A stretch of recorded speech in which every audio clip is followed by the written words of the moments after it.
नमस्कार, आप देख रहे हैं चैलेंज न्यूज़। मैं नैन्सी बिदर। देखते हैं आज की 10 बड़ी खबरें।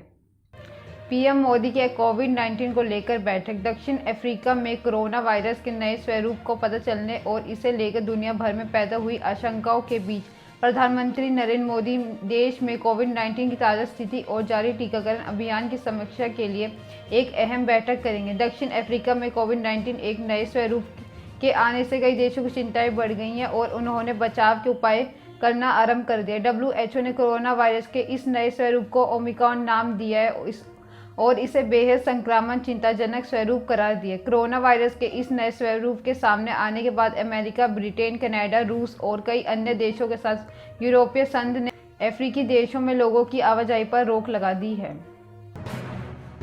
पूर्व स्पीकर मीरा कुमार ने कहा, देश में दो तरह के हिंदू। लोकसभा के पूर्व स्पीकर मीरा कुमार ने 21 सदी में सभी जातीय भेदभाव पर दुख व्यक्त किया है। उन्होंने कहा है कि देश में दो तरह के हिंदू हैं, एक जो मंदिरों में प्रवेश कर सकते हैं और दूसरे जिन्हें प्रवेश की अनुमति नहीं है। दलित समुदाय में आने वाली पूर्व राजनयिक ने जयराम रमेश की पुस्तक को विमोचन के अवसर पर कहा है कि नए लोगों को जातीय भेदभाव के कारण उनके पिता बाबू जगजीवन राम को हिंदू धर्म छोड़ने देने की सलाह दी है। उन्होंने कहा कि लेकिन पिता ने कहा है कि हिंदू धर्म को नहीं छोड़ेंगे। एमएसपी पर कानून बनाना संभव नहीं। हरियाणा के मुख्यमंत्री मनोहर लाल खट्टर ने पीएम नरेंद्र मोदी से मुलाकात के बाद शुक्रवार को कहा कि एमएसपी की गारंटी देने वाले कानून बनाना संभव नहीं है, क्योंकि यदि किसानों के उत्पाद को कोई दूसरा नहीं खरीदता है तो सरकार पर ऐसा करने का दबाव बनेगा। कृषि कानूनों की वापसी के बाद किसान संगठन अब एमएसपी कानून के लिए सरकार पर दबाव बनाने में जुट गए हैं। किसानों की ओर से एमएसपी कानून की मांग को लेकर जब खट्टर से सवाल किए गए तो उन्होंने कहा है अब तक इस पर कोई चर्चा नहीं है। प्रियंका गांधी से पीड़ित दलित परिवार से की मुलाकात। कांग्रेस महासचिव प्रियंका गांधी शुक्रवार शाम उत्तर प्रदेश के प्रयागराज जिले के फाफामऊ स्थित गोहरी गांव पहुंची, जहां उन्होंने फूलचंद पासी के परिजनों से मुलाकात की। फूलचंद पासी समेत परिवार के 4 लोगों ने नृशंस तरीके से हत्या कर दी गई। पड़ोस से की सामंती गुंडों पर हत्या का आरोप है। पीड़ित परिवार की महिलाओं ने कांग्रेस महासचिव से अपनी पीड़ा साझा की है। आरोप लगाया कि स्थानीय पुलिस ने गुंडों को संरक्षण किया था। 15 दिसंबर से अंतर्राष्ट्रीय उड़ानें फिर से शुरू करेंगे भारत 15 दिसंबर से निर्धारित अंतर्राष्ट्रीय उड़ानें फिर से शुरू करेंगे। मंत्रालय ने कहा भारत के लिए और भारत के शेड्यूल कमर्शियल अंतर्राष्ट्रीय यात्री सेवाओं को फिर से शुरू करने की जांच गृह मंत्रालय, विदेश और स्वास्थ्य मंत्रालय के परामर्श से की गई है और यह निर्णय लिया गया कि 15 दिसंबर से फिर से शुरू किया जाएगा। हाल की जोखिम वाली श्रेणी वाले देशों के साथ सीमित सेवाएं रहेंगी।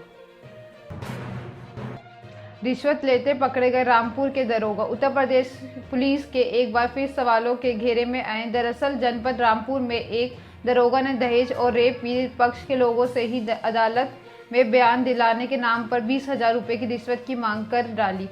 इस सब को नतीजा यही है कि एंटी करप्शन की टीम ने दरोगा को रंगे हाथ पकड़कर अपने शिकंजे में दबोच लिया। लड़की को सुनसान इलाके पर ले जाकर ऑटो चालक ने किया रेप। दिल्ली से दिल दिलाने वाली वारदात सामने आई। यहाँ की सरिता विहार में एक ऑटो चालक ने लड़की के साथ रेप की कोशिश की है। इतना ही नहीं, लड़की ने जब विरोध किया तो ऑटो चालक ने उसे बुरी तरह से पीटा और आरोपी चालक ने उसे अधमरा कर दिया और उसके साथ रेप किया। 126 मुस्लिम जोड़ों का हुआ सामूहिक विवाह। रामनगरी अयोध्या में आज बहुत बड़ा सामूहिक विवाह कार्यक्रम हुआ। एक ही पंडाल के नीचे हिंदू मुस्लिम लड़के लड़कियों का विवाह हुआ। सामूहिक विवाह कार्यक्रम में जहां मौलवी मुस्लिम लड़कियों का निकाह पढ़वाते दिखे तो दूसरी तरफ हिंदू बेटियों का कन्यादान हो रहा था। ये शादी का सरकारी कार्यक्रम था। योगी आदित्यनाथ की सरकार की तरफ से आयोजित प्रोग्राम था। खुद योगी भी इस समारोह में मौजूद रहे। सीएम योगी ने इस मौके पर कहा कि बीजेपी की सरकार बेटियों में कोई फर्क नहीं करता। बेटी हिंदू की हो या मुसलमान की, परिवार अगर सहमत नहीं है तो फिर सरकार की जिम्मेदारी है कि वो उनकी शादी करवाएं।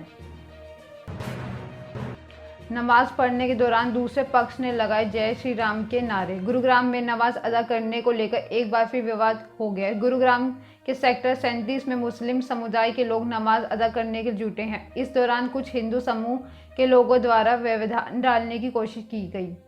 तनाव उस वक्त बढ़ गया जब हिंदू संगठनों ने वहां पर एक प्रार्थना की। उनका दावा है कि यह प्रार्थना 26/11 आतंकी हमले में मारे गए लोगों के लिए है।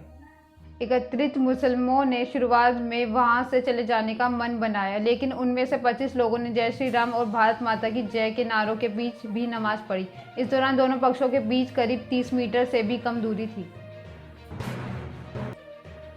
दिल्ली नगर निगम चुनाव से पहले कांग्रेस को झटका। दिल्ली में कांग्रेस के वरिष्ठ नेता मुकेश गोयल आप में शामिल होंगे। जानकारी मिली है, दिल्ली के तीनों नगर निगमों के चुनाव होने से ऐसे में कांग्रेस के लिए एक बड़ा झटका माना जा रहा है। मुकेश गोयल दिल्ली कांग्रेस के सबसे वरिष्ठ नेताओं में शुमार हैं और वो दिल्ली नगर निगम कांग्रेस दल के नेता हैं।